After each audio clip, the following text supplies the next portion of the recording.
Oh my gods, another one? Mortal, you have done well to enter this temple, but know that your greatest challenge stands yet before you. To bathe in the Sands of Osiris, you will have to stand answer to I, Sphinx. And should you fail, there will be no mercy to save you from. Oh, wow, you're pretty cute. What are you here for, mortal? Oh, of course you are. Horus forbid someone come for anything else. What? Well, that's a nice change of pace. Most people aren't even aware that there are other treasures in here. Half of them don't even consider that I won't be 100-foot-tall cat hybrid till they see me. Actually, now that I look at you, you don't look much like any of the Bedouins that normally stumble in, or even like those adventurers that insisted on capturing all those instant hieroglyphs. The selfies, I think they said. Who are you? I haven't seen a scholar in who knows how long.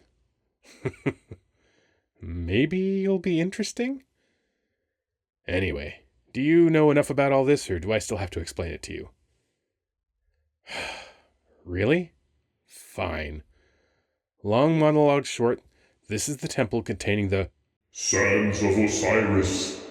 which can grant anyone functional immortality, good health, magically expanded memory space, the whole 9 yards. And sorry, what was that?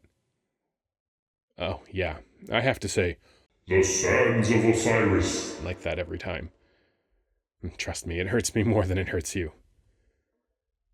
As I was saying, I'm the final obstacle. I ask you 3 riddles, and if you get them right, you get. The Sands of Osiris. And if you get any of them wrong, I take all your stuff and kick you out of the temple. That's just how it goes. If it's any consolation, you technically could survive failing. It's not the best odds, considering, the prospect of trekking back across the desert with no water, but I know at least a couple of people have pulled it off. Because they came back for a second try. It's just made it all the sadder when I immediately expelled them again. Yeah, there aren't any do-overs in magic treasure riddles. I don't make the rules, I'm just compelled to follow them. So that's the gist of it. I would personally suggest you just turn around now, seeing as literally no one has ever successfully answered my riddles. You're probably better off with whatever normal lifespan you have left. I'd really urge you to reconsider. I'm gonna feel pretty bad expelling someone as cute as you. Plus, it's been like centuries since anyone has taken any of the other trinkets in here, and they're kind of starting to pile up. Yeah, it's all the stuff from the losers. You're allowed to take any of it, assuming you don't get it revoked by messing up a riddle. You could grab as much as you can carry and just walk away. Are you really sure about this? I've got some other magic stuff around here too. Most of it's pretty easy to grab too, just like, I've still got Anher's golden chariot around here somewhere. You gotta beat me in a game of Second for that. Oh, my condolences. A lot of the people I see are ill, but I'm still sorry for your fate. Well, if you're really sure about all this, then you just have to make your vow. Your vow, like Sphinx of black quartz, judge my vow. That's me. What? Okay, I don't know anything about quick foxes or lazy dogs, and more importantly, that is completely irrelevant. If you want to start this, you need to give me a vow. I don't know, you just say something. Most people just go for, Sphinx, I will solve your riddles. It doesn't matter. You just have to pick something. Huh. That's new. I've never... Oh, what was I saying? Oh, right, yeah. That counts, so here comes the first riddle. And please try to listen carefully. I'm only allowed to tell it to you once. Oh, I almost forgot. The first sound you make after I tell you the riddle counts as your final answer, so careful not to sneeze or anything. Every moment I pass you, behind and ahead, I will always outlast you. At my end, you are dead. I am constant but fixed, eternal and relative. Yet I find myself betwixt the essential and the decorative. For despite my magnanimity and my unending demands, I am easily counted on a simple pair of hands. What am I? That's actually right. I am time. You're smarter than you look, mortal. No, I wish that was the end of it, but no, I'm supposed to talk about the purpose of the riddle after you get it. I've got a little bit of wiggle room with this considering I make the riddles, but it's complicated. Point is, you, my dear mortal, can't escape time unless you have the Sands of Osiris. That is. Basically, I'm just trying to bait you into asking for another riddle. Oh yeah, you can still leave if you want. You haven't gotten a riddle wrong, so I don't have to do anything to you. I suppose your resolve is admirable, in a very mortal sort of way. Anyway, riddle 2 can come whenever you're ready. You could take it right away, or just sit and chat. Really? Now? That's a shame. I am gorgeous and lovely, the best of wings and claw. Though this thought betrays my vanity, I know I am without flaw. For with my perfect beauty and my clever mind, I hold a strength unmatched, you'll see, by any else you'll find.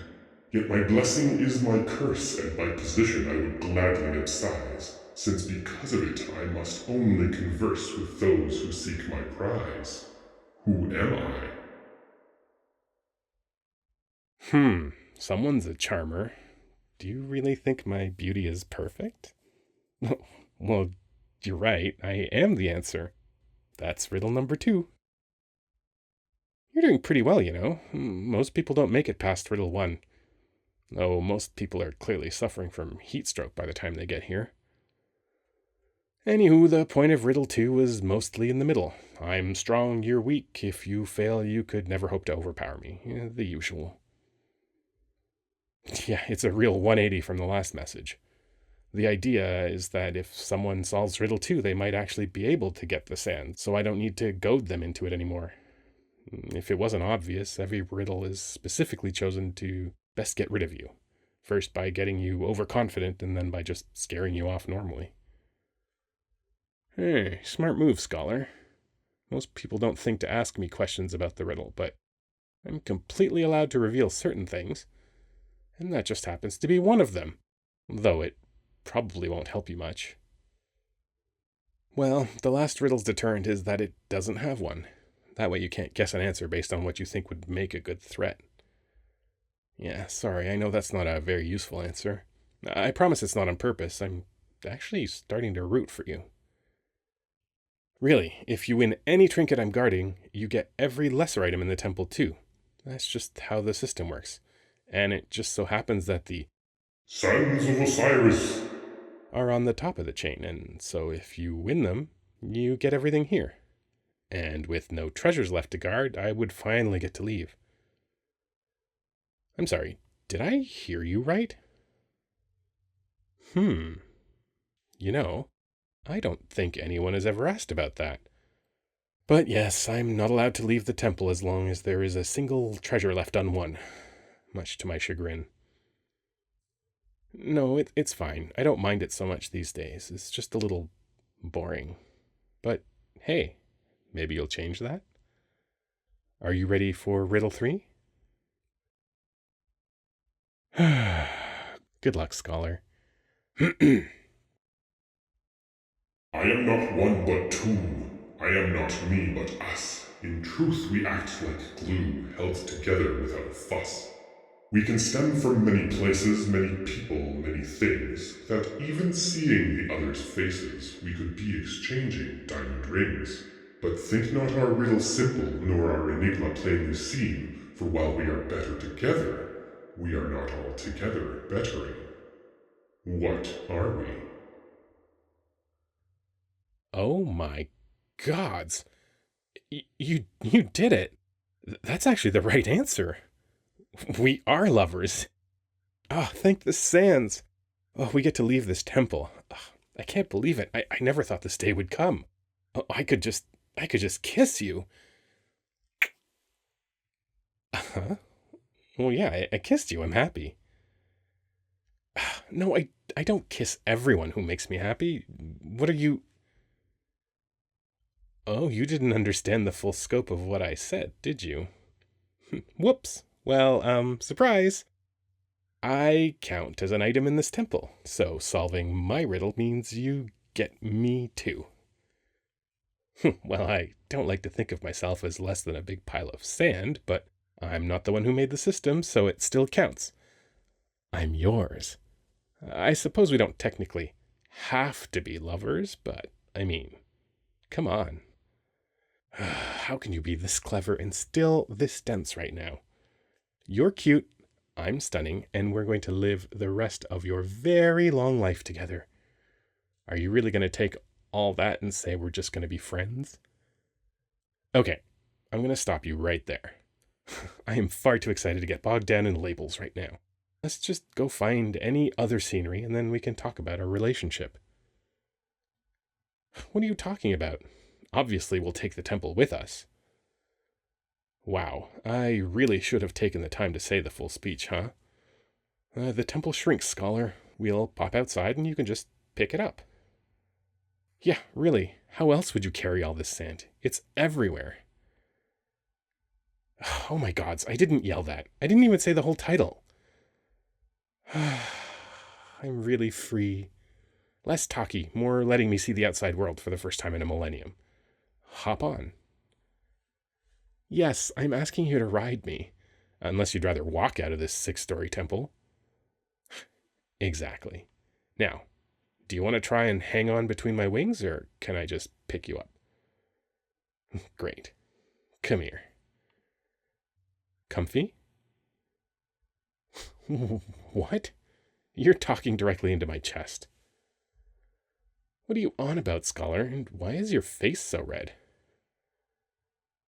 The heat. Oh, yeah, you're probably boiling alive, aren't you? Sorry, I'm just so used to the desert, I barely even think about it. Here, hang on tight. I'll try and find you an oasis. It's no trouble.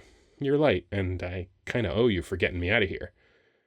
Plus, you look absolutely adorable in my arms.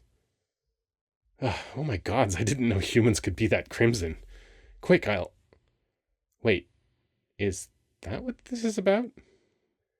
Oh, I see. Scratch the oasis. We can just head outside and grab the temple. No, something tells me you'll be able to resist the heat for a little while longer, cutie. Hold tight, little scholar.